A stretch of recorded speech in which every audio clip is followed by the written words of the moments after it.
Okay, well, we're back. I believe we're back. So, I don't know what happened to our first video, but yeah, I don't know what happened to our first video, but okay, now this is our second video. This will be part two of Jesus' Happy Easter. Jesus is gone. So we're in um, Matthew 26, and Q take 1 and 2. Matthew 26, 1 and 2. Now it came to pass, when Jesus had finished all these sayings, that he said to his disciples, You know that after 2 days is the Passover, and the Son of Man will be delivered up to be crucified. Right. So now we see that Jesus is telling you that I'm going to die on the Passover. Right. So he let them know that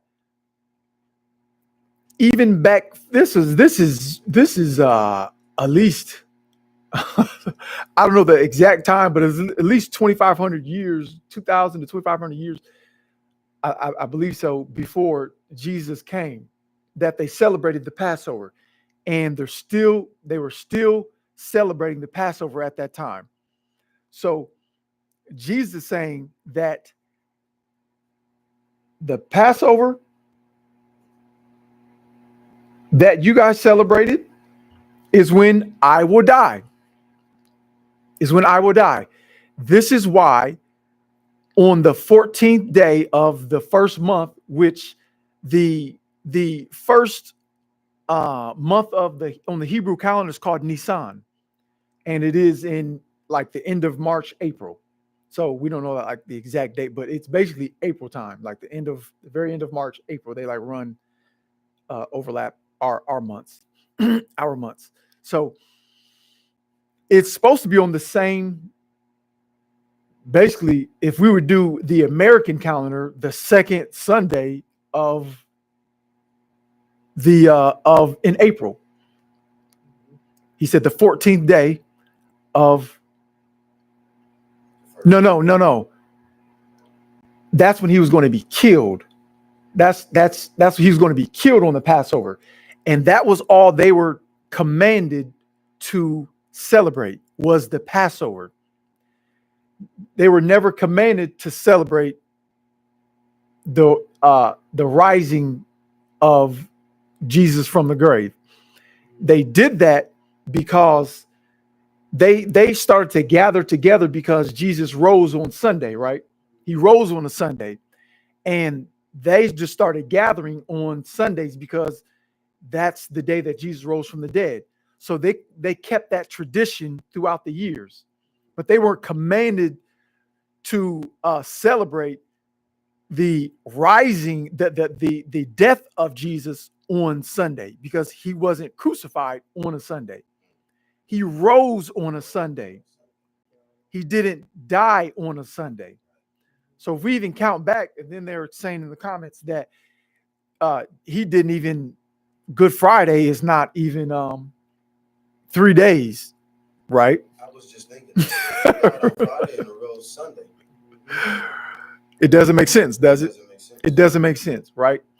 What did Jesus say about? Does anyone know that about Jesus? What he said? How long he would be in the grave? Don't you say in 3 days I'll build it back up or something? That's correct. He said 3 days and 3 nights shall the Son of Man, I shall be in the ground, just as Noah was in the belly of the whale for 3 days and 3 nights. So he said 3 days and 3 nights will I be in the ground. So if you say Sunday is the last Sunday morning, he rose. So you count back Sunday morning to Saturday morning is 1 full day.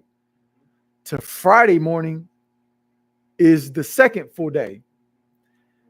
To Thursday morning is the third full day. So Jesus was put in the grave on Thursday morning.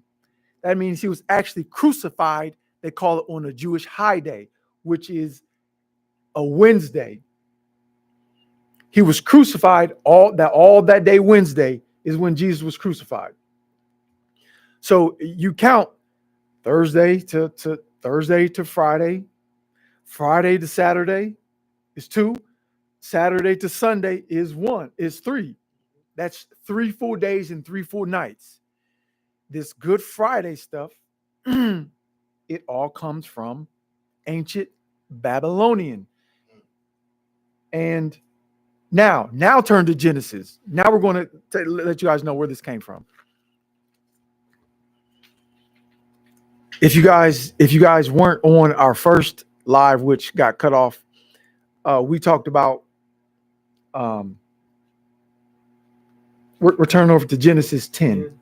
Yeah, we talked about the spring equinox and how we got the days that we celebrate today.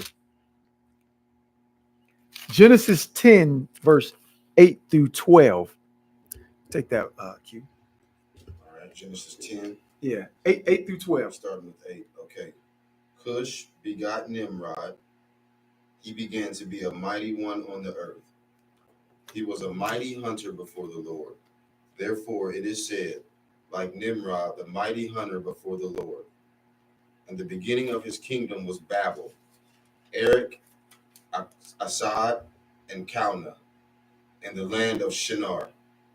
From that land he went on to Assyria and built Nineveh, Rehoboth, Ir, Kala, and Rezin between Nineveh and Kala. That is the principal city. Now, don't you recognize some of these cities in here? Like Nineveh? Why Jonah didn't Jonah didn't want to go to Nineveh because they were so evil. And God was like, right. He said, I want to have mercy on these people that don't even know. What verse you started on that, brother? I started verse 10. No, 8 through 12. Chapter 10, 8 through 12. Okay. Yeah. Now, past. Do you have one of the papers down there? Can you see? Pass. That was the one. There's another one right there. Yeah. Look at the papers. And This is what I showed you. Yeah. Yeah. I got some more, but just so you guys can check them out. Pass another one down to him. So this is Nimrod, okay? And he was the father of paganism. Nimrod was. And if you look at this chart, a lot of these names on this chart that yes, Dream Talk, Genesis. Glad you can be here with me. A lot of these names on here that you will see, God talks about them directly. He talks about them directly. And you'll see the first city, yours said Babel, which is what? What city? Babylon. Right. It's Babylon. And we read, I know this part too. We could not, you guys didn't hear our original verse. You have to, if part 1 is up by the grace of our God, I hope it is. We read Revelations 17, 1 through 6, where it talked about Babylon the Great. And you heard in the book of Revelations how Jesus was talking about this great city, right? Of Babylon the Great. So now turn to Leviticus, Genesis, Exodus, Leviticus 20. Let me show you who this guy is and what he was doing. Nimrod. Leviticus chapter 20. Part 1 of our live got cut off, so we went to another live. It's giving some type of error. I want to play it back. Yeah, I don't know what happened. Yeah, Leviticus chapter 20, verse 1 through 5. Weez, if you got that. Take that. The Lord said to Moses, Give the people of Israel these instructions, which apply both to the native Israelites and to the foreigners living in Israel. If any of them offer their children as a sacrifice to Moloch, they must be put to death. The people of the community must stone them to death. I myself will turn against them and cut them off from the community, because they have defiled my sanctuary and brought shame on my holy name by offering their children to Moloch. And if the people of the community ignore those who offer their children to Moloch and refuse to execute them, I myself will turn against them and their families and will cut them off from the community. This will happen to all who commit spiritual prostitution by worshiping Moloch. Yeah. Now you see how he said spiritual prostitution. What we read in the Revelations. He said Babylon the Great, the mother of harlots, the mother of prostitutes, the mother of prostitution. Different names, all the same meaning. Now Molech here is Nimrod. They have all these deities have different names, but it's the same spirit. The same spirit, and it's the same person behind the spirit. But he is the originator of paganism against God. When it says he was a mighty hunter before the Lord, I believe in the Hebrew it says that term before the Lord means against the Lord. A mighty hunter against God. And his thrones, he built many cities, as you can see. One, you guys know the Tower of Babylon was in that place. You know, the Bible talks about history, so much history. That's why I didn't even know all these things 10 years ago when I was having these debates with these guys, you know. But as you study more and more, you just get more information and spiritual insight to just show the people, you know. So yeah, they all and Nimrod, as you can see, they were sacrificing their kids to Molech, to Baal, to Nimrod. They were sacrificing their kids, and God was against this heavily because of what they were doing. He was against this, and you know, and they would sacrifice their kids in the fire to be killed. Terrible things they would do. They would put their kids in the fire. One way they did it, they would beat the drums so the mothers couldn't hear their kids screaming in the fire, as sacrificing to a false god. To a false god. Now, Satan did this to try to emulate the sacrifice of the blood of the animals that he saw would happen in the garden. Deception from the beginning. Deception from the beginning. So, as you can see, when Nimrod died, his mother, which became his wife, when he died, his wife Semiramis, as you can see on there, she said that it was the spirit of Nimrod that impregnated her, and she conceived Tammuz. She conceived this guy Tammuz. All these names, we're going to look at them. She conceived Tammuz, and she called it a virgin birth. She called it a virgin birth. And when she conceived Tammuz, they claimed that it was the sun god Nimrod reborn. And this is where they had one of their other symbols was what? It was the evergreen tree. The evergreen tree is what? The Christmas tree. It's a symbol because the evergreen tree doesn't die. That's why they have, or it takes a very long time. That's why they have they have these symbols that represent what they're doing. They will take a symbol. This evergreen tree represents, now it's Nimrod reborn. So they believe Tammuz was a reincarnation of Nimrod, and then they started to worship the god, right? So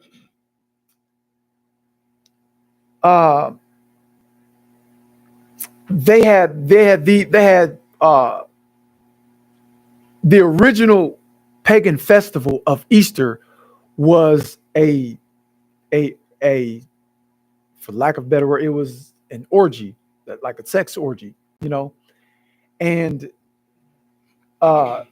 it celebrated the return of life via the fertility of Semiramis, this mother of harlots, and her conception of Tammuz. So when she got pregnant, which she's not even telling who she got pregnant by in the natural, she's telling people that it was the spirit of Nimrod that got her pregnant. But she got pregnant by another guy on the earth, right? So she's telling all the feeding up these doctrines of demons, right? She's telling them that this is Nimrod's baby, and it's actually they try to make it an immaculate conception, and this is why they say that, as you can see down through this chart, that they say that Christianity was stolen from Egypt. If you talk to anybody, they say it was stolen from Egypt, and I tell them Egypt adopted it from Babylon. Egypt wasn't the originator of this stuff. They say Ra, Isis, and Horus. You'll hear a lot more about Horus rather than Nimrod. They say Horus, Christianity is they got it from Egypt, which was Horus. And but she's now having celebrations in the springtime of April, and she's having what they were doing back then. They were celebrating the return of life, but they did this on the first, like I said, the first Sunday after the full moon, the spring equinox. They were looking at the constellations and stuff like that. That's what they follow, and the spring equinox, which is on March 20th, where we have that's when springtime is. That's when the equinox actually happens, when the sun and the earth, the equators align, and it represents a new time of year. So this is against, you say, a very specific day that God told them to celebrate. Now turn to Jeremiah. Jeremiah 7. We're going to see how God is, how these people are very, they are amazing.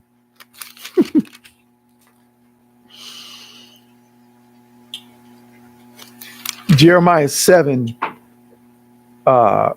verse 17 through 19. I'll take that cue. Jeremiah 7:17.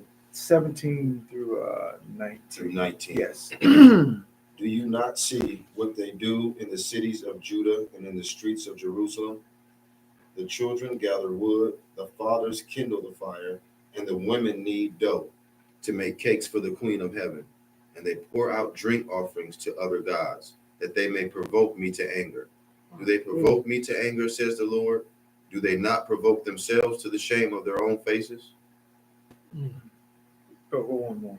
Therefore, thus said the Lord God, behold, my anger and my fury will be poured out on this place, on man and on beast, on the trees of the field and on the fruit of the ground, and it will burn and not be quenched. Okay. Now, this is the first mention that I asked somebody in our barbershop, one time. I said, "Do you guys know who the Queen of Heaven is?" I was asking. There's Christian people in there. It was like they've been going to church for a very long time, and there was Queen of what? What are you talking about? The Queen of Heaven? Like, are you confused or something? Ain't no Queen of Heaven. I said, she's in the Bible. I said the Bible mentions her, and they were this Queen of Heaven, aka Ceramis. They're multiple different names for, and they would bake cakes in this festival. They would bake cakes and lie down in the temple of Ishtar, aka Ceramis, aka Ashtoreth, the Ashtoreth pose, aka the Queen of Heaven, aka the mother of prostitutes. And they had a big orgy with whoever came in the temple. This is how they celebrated fertility, the goddess of fertility. And you ever heard I'll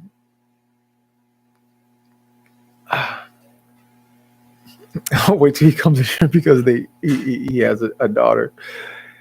I know many of us have children, right? And have you guys ever watched the cartoon? I hope I don't get in trouble, but the cartoon Cocomelon. You guys ever heard that? You got kids, you watch it, right? I ain't never heard of it. Right. Yeah, I'm not familiar with these new cartoons out now. Right. Well, yeah, it was just a kid show. You got kids. I grew up watching the old school cartoons. Yeah. You got kids, you heard Cocomelon.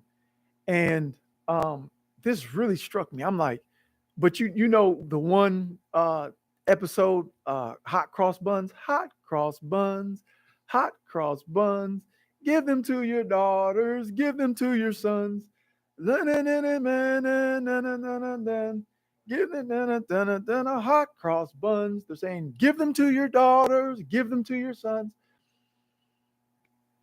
The hot cross buns are part of the cakes they used to bake way back in the temple. These people know this. They do their studying, and they're telling you, give them to your daughters and give them to your sons. 1 a penny, 2 a penny, hot cross buns, but it's very subtle. And you never really knew, but as you can see here, he says, the children of the wood, the fathers of the fire, the children of the wood. That means they built the Ashtoreth pose. Ashtoreth, that's another goddess. She's in the Bible. We can look at it if we want to. And the fathers of the fire, right? It's talking about Nimrod, and Molech, burning your kids in the fire. He says, and the woman knead the dough and make cakes of the bread. Those are the hot cross buns, the cakes that they would build. Turn to chapter 44. Let's see what these people had to say to God about this subject. God spoke in just keep in Jeremiah 44. Go over to chapter 44.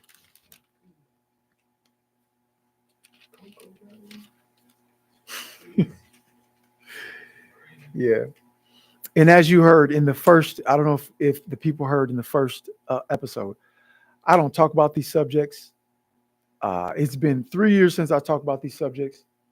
And the only reason I'm talking about this is because I believe God wants to bring Jesus back into the subject of these holidays that we're celebrating, because he is nowhere to be found on none of the holidays to the masses, not everybody. He's nowhere to be found in these holidays that we celebrate. And we were commanded to celebrate, even though if you, it's not a heaven or hell issue. I explained that in the first one. So I don't like talking about these things because They're not a heaven or hell issue. You're not going to heaven or hell if you celebrate these. But Jesus said, if I be lifted up, I will draw all men unto myself. We got to bring Jesus back into the subject of these matters. Jeremiah 44, verse 15 through 20, please. Jeremiah chapter 44, Yes. 15 through 20. Then all the women present and all the men who knew that their wives had burned incense to idols, a great crowd of all the Judeans living in the northern Egypt and southern Egypt, answered Jeremiah, we will not listen to your messages from the Lord. We will do whatever we want. We will burn incense and pour out liquid offerings to the Queen of Heaven, just as much as we like, just as we and our ancestors and our kings and officials have always done in the towns of Judah and in the streets of Jerusalem. Stop. Hold on. My God, can you hear they say, we don't care what you said. God, we're going to serve the Queen of Heaven, the mother of prostitutes that we read about. This is God. He's addressing this system in the last book of the Bible. He's addressing this system of, he calls it idolatry and adultery. Okay? Continue on, brother. For in those days we had plenty to eat, and we were well off and had no troubles. But ever since we quit burning incense to the Queen of Heaven and stopped worshiping her with liquid offerings, we have been in great trouble and have been dying from war and famine. Besides, the woman added, do you suppose that we were burning incense and pouring out liquid offerings to the Queen of Heaven and making cakes marked with her image without our husbands knowing it and helping us? Of course not.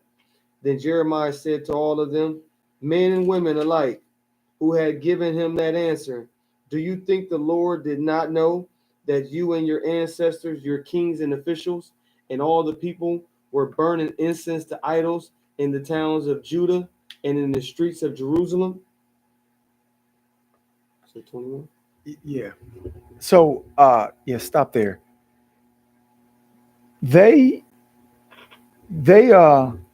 You see how stiff-necked they were? But they told God, we know that we know what we've done. They said, we're not going to stop burning incense. We're not going to it's like a relationship today. When you catch if someone will catch their significant other red-handed cheating, and they tell you to your face, listen, I'm not going to stop.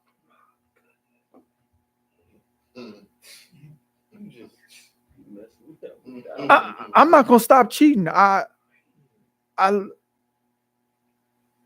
like him. I love him. Caught in that, they busted in the act. No remorse. What are you doing? You're sleeping with, this other person. I caught you red-handed. They just said, listen, you can take it or leave it. Get it in blood. That's what they told God. And then they said, was not our husbands here watching us as we did this? They knew everything we did, God. The women. So, oh my God. They knew how we were cheating and baking bread. Yeah, we didn't go behind their back and cheated. They knew we were cheating. And even though you caught us cheating, we're not going to stop doing it. We're not going to stop. This is like, yeah, this is like when you get, like, even when you get into that other relationship and you think that you're doing so much better, because they said that we got benefits pouring, lighting incense to the Queen of Heaven. Plenty. W- They stopped. Yeah, Once they stopped, they said they had once none but trouble. none but trouble. We, Quit. we were doing good pouring out drink offerings to the Queen of Heaven. Where do we get pouring out? Where do you see that today? Pouring out. Where do you guys see that today in 2025? Pouring a little liquor out for them, for the dead. Pouring a little liquor out for the dead. Not to the grave. Where do we get it from? Where did that come from? It's in the text. Pouring out a little liquor. This stuff is thousands of years. Thousands of years they've been doing this stuff, lighting incense. But the lighting incense stuff, like they God, like you're only supposed to do things in remembrance of me. right. That stuff they used to do, certain things they used to do for God. God did have a certain way they would have to do stuff. But Satan came along and thwarted everything that God wanted them to do. Everything to do. Now, Semiramis, this Queen of Heaven, she made herself a god. And the people started worshiping her. She said that one fallible said that she came from the moon and landed in the Euphrates River in a giant egg. And she made herself a deity and made all the people started worshiping. She just told a story. Just Satan told her, this is how you can do it. Told her a lie to tell the people, to get them to start worshiping her. Lied on her son, how she got her son. Told the people lies. Lies. That's all Satan did was lies. That's why Jesus told him, you are the father of lies. The father of them. You've been lying from the beginning. You've been lying from the beginning. Since the beginning. That's all you've been doing. You lie to get people to worship other gods, kill other people, drink offerings. Now they begin to paint the hold on a second. I'll turn to one book over. Turn to Ezekiel. One book back. Where's the Ezekiel? Front or back? It's one book over. Oh, a couple books over. I'm sorry. Two over. Yeah. Ezekiel 8, chapter 8. All this is in the text. And we don't even know it.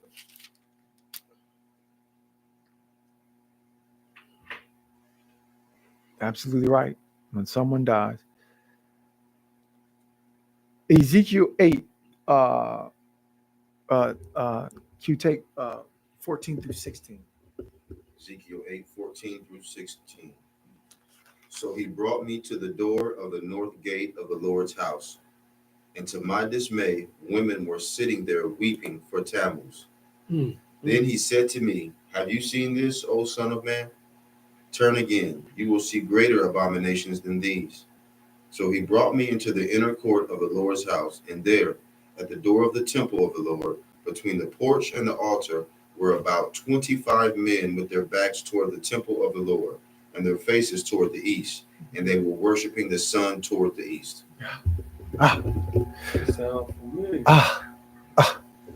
He said in verse 14, then he brought me.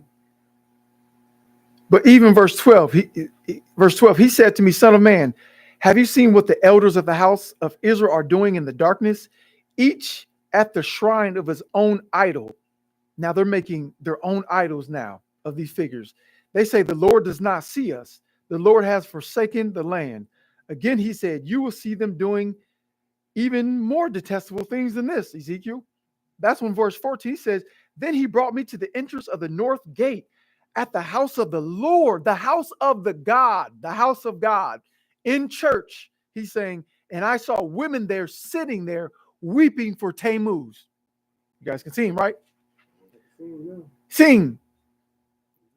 See him on the paper. We have a paper here. I don't know if you guys can see him, but Tammuz. Tammuz, the sun god, reborn. They took eggs as a symbol of fertility, right? And all these were symbols, and they would paint the eggs in blood from the sacrifices that they made for the children. They would paint the eggs in the children in blood, and they would do all type of sacrifices, as God would say. He said, "You guys are doing sacrifices to children, to the fire, to the wood." He said, "You guys are doing all type of sacrifices, sacrificing to Molech, to Baal, to Nimrod, to the Queen of Heaven, to Tammuz." That's why he's addressing in Revelations. I'm gonna address the system of Babylon. I'm gonna address the system of Babylon that took all the attention away from my original plan, my son Jesus that I had, because you can put Easter in and just take Jesus out. Jesus won't be nowhere to be found. They'll still be celebrating Easter. If we don't sound the alarm and at least bring Jesus back. I've been to houses, you know, they have Easter hunts, Easter egg hunts. They're buying Easter baskets, doing all this stuff, but nobody went to church. Nobody's talking about Jesus. Jesus is nowhere. Jesus is gone. You never see nothing that has to do with God on Easter in stores or whatever. If you don't go to church, it wouldn't be about it. No, there's no Jesus or nothing there. You just see eggs and bunnies. You don't see. No. You've never seen a cross in an Easter basket. Nothing. I've never seen one in an Easter basket. No, Never. you won't. You won't. So they paint these eggs, right? And the eggs hatch is the symbol of when she had Tammuz. Tammuz was born 9 months later. Through the spirit of Nimrod. The spirit of Nimrod. What is the date on nine? What's 9 months later? From what day? The From first. from April. April, counting April, May, January. June, July, August, September, October, November, December. December is what? December 25th, the birth of Tammuz. That's a whole nother story. I will get to that one later. But do you see how they're trying to take Easter away, and now we're celebrating December 25th, which we know is not Jesus' birthday, which is the birth date of this Tammuz guy that Jesus is talking about. He says, you guys are sitting there crying in the house of God for Tammuz. You guys are weeping over Tammuz, over your distant lover. Like, you guys are crying for him. And then the women are crying for this man. And then he's saying the men have their sons have their backs towards the church facing the east, the sun god. Meaning they're facing worshiping. The east, the sun god. It's a representation. They have all these representations. Everything in our society is from ancient Babylon. Babylon. And who is this guy? Nimrod. He started. When he died, Semiramis they started worshiping her. And their son Tammuz, which he is a illegitimate, he ain't got no dad. You know, his dad's there. She just lying to people. You know, she ain't telling. She's not telling who the baby daddy is. Semiramis needs a DNA test. That's what she needs. I'm gonna end this on here. We're past. We had some technical difficulties. Thank you guys for joining, whoever. And again, I just want to bring the light of where this stuff came from, so we can bring Jesus back into the conversation. See you guys next time.